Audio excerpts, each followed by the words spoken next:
ভিনদেশি অভিজাত ফুল টিউলিপ, যার রাজসিক সৌন্দর্যের দেখা মেলে ইউরোপের শীতপ্রধান দেশ নেদারল্যান্ডসে। সেই টিউলিপই এবার ফুটেছে দেশের সর্বোত্তরের জেলা পঞ্চগড়ের তেঁতুলিয়ায়। শীতপ্রবণ এই জনপদের দর্জিপাড়া গ্রামে পঞ্চমবারের মতো ফুটছে প্রায় 20,000 টিউলিপ ফুল। আর ভিনদেশি এই ফুলের রঙিন সৌন্দর্য দেখতে প্রতিদিনই ভিড় করছেন বিভিন্ন বয়সী দর্শনার্থী ও ফুলপ্রেমীরা। তেঁতুলিয়া উপজেলার দর্জিপাড়া এলাকায় স্থানীয় এনজিও, ইউএসডিও এবং পল্লী কর্মসহায়ক ফাউন্ডেশন PKSF এর সহযোগিতায় 10 জন প্রান্তিক নারী উদ্যোক্তা 1 একর জমিতে এই টিউলিপ চাষ করেছেন। নেদারল্যান্ড থেকে আনা প্রায় 20,000 বাল্ব গত 15 জানুয়ারি জমিতে রোপণ করা হয়। মাত্র 18 দিনের মধ্যেই ফুটতে শুরু করে ফুল। লাল, সাদা, হলুদ ও কমলা সহ 6 রঙের টিউলিপে এখন রঙিন হয়ে উঠেছে পুরো বাগান।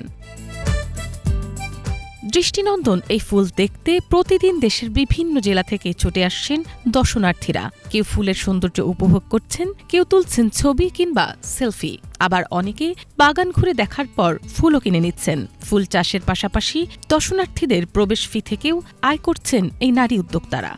পঞ্চমবারের মতো টিউলিপ ফুল চাষ করলাম। এটা আমরা জানুয়ারি 15 তারিখে রোপণ করছি। আর এটা রোপণ করার পর 18 থেকে 20 দিনের মধ্যে এই ফুলটা খুব সুন্দর চলে আসে। এখন 6 রঙের ফুল ফুটছে বাগানে। আমাদের অনেক লোকজন আসতেছে ফুল দেখার জন্য। মানে আমরা খ্রিস্টানিরা যে করছি এটা লোকজন আসাতে আমাদের মন অনেক ভরে উঠছে যে টিউলিপ বাংলাদেশে ফোটার পরে আমরা লোকজনকে দেখাইতে পারতেছি। মানে শুক্রবার শনিবার অনেক লোকজন আসে, আমাদের আরও খুবই ভালো লাগে। আমরা সকাল থেকে এখানে কাজ করি, লোকজনকে দেখাশোনা করি, ফুল কেটে দেই, বিক্রি করি। উদ্যোক্তারা বলছেন, সংসারের কাজের ফাঁকে এই ফুল চাষ করলেও এখন তা তাদের জন্য নতুন সম্ভাবনার দুয়ার খুলে দিয়েছে। ফুলের বাণিজ্যিক চাষের পাশাপাশি পর্যটন সম্ভাবনাও তৈরি হয়েছে এলাকায়। তো সোশ্যাল মিডিয়ায় অনেক দেখা হয়েছে টিউলিপ ফুলের বাগান, কিন্তু সরাসরি দেখা হয়নি। এই যে এই বছর প্রথম 2026 সালে আসলাম, খুব ভালো লাগলো টিউলিপ ফুলের বাগানে। কয়েক বছর থেকে এই ফুল হচ্ছে, আমরা প্রায় দেখতে আসি। এই বছর মানে এখন আসলাম, একটু দেরি হয়ে গেছে আসতে। আসার পর থেকে মনে হচ্ছে যে আরো আগে আসলে ভালো হতো। জায়গাটা আমার খুবই সুন্দর লাগতেছে। এখানের যে মনোরম পরিবেশ, আপনারাও আসতে পারেন। এর আগে এই ফুল আমি কোথাও দেখিনি। আমি আর অন্য কোথাও দেখিনি, দেখছি মোবাইল ফোনে, কিন্তু এখানে এসে দেখলাম 6 ধরনের ফুল আছে। ইউএসডিওর নির্বাহী পরিচালক ডক্টর মোহাম্মদ শহীদুজ্জামান বলেন, তেঁতুলিয়াকে ইকো ফ্রেন্ডলি পর্যটন অঞ্চলে রূপ দিতে দীর্ঘদিন ধরে কাজ করছেন তারা। টিউলিপ চাষ সেই উদ্যোগেরই একটি অংশ। ইউরোপের ফুলে রঙিন হয়েছে অঞ্চল, এবং তেঁতুলিয়া এমনিতেই বাংলাদেশের একটি গুরুত্বপূর্ণ টুরিস্ট স্পট, দেশের মূল কেন্দ্র, বিশেষ করে সূচনা কেন্দ্র।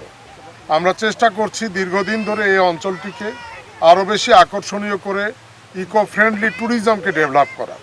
যে ধারাবাহিকতায় টিউলিপের এই উদ্যোগগুলো, যেটি এই অঞ্চলের নারীরা প্রমাণ করেছে যে কোনো অসম্ভবকে তারা সম্ভব করতে পারে।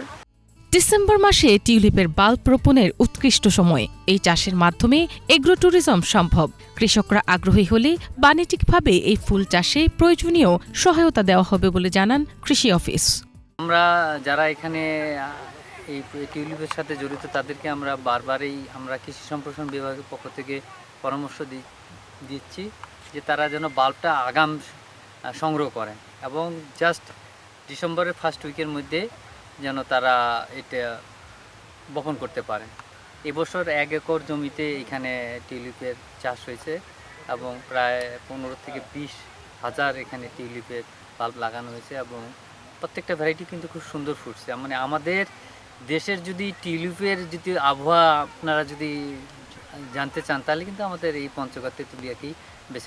ভিনদেশি এই টিউলিপ ফুলের সৌন্দর্যে এখন নতুন করে পরিচিতি পাচ্ছে পঞ্চগড়ের তেঁতুলিয়া। অভিজাত ফুল চাষ, পর্যটনের অপার সম্ভাবনা, সব মিলিয়ে এই টিউলিপ বাগানই হয়ে উঠছে জেলার নতুন আকর্ষণ।